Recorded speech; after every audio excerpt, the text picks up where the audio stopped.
আমরা দেখতে পাচ্ছি কালো কাপড় দিয়ে তার মুখ ঢেকে দেওয়া হচ্ছে। আমার নিজেরও খুব খারাপ লাগছে ব্যাপারটা আসলে। আস্তে আস্তে তোমাদের এত তাড়াহুড়া কেন ভাই বুঝলাম না। কাপড়টা বাঁধো, কালো কাপড়টা বাঁধো। উনি কলমা পড়েছে, আলহামদুলিল্লাহ। আল্লাহ আমাদের যা শাস্তি দিচ্ছি আল্লাহ ওনাকে ক্ষমা করে দিক। জমটুপি পরানো হচ্ছে, আপনারা দেখছেন।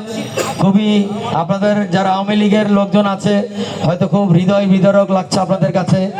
এইভাবেই কিন্তু ফাঁসি দেওয়া হবে।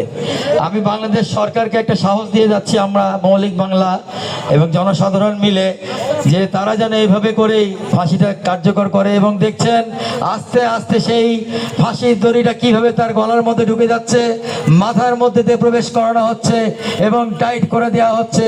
আর তোমরা কিন্তু ছেড়ে দেওয়ার আগে এখান থেকে কিন্তু এই যে ম্যাজিস্ট্রেটের দিকে খেয়াল করো, এই যে এই রুমাল ম্যাজিস্ট্রেট যখন ফেলবে ঠিক সেই মুহূর্তে কিন্তু তোমাকে ছাড়তে হবে দড়িটা।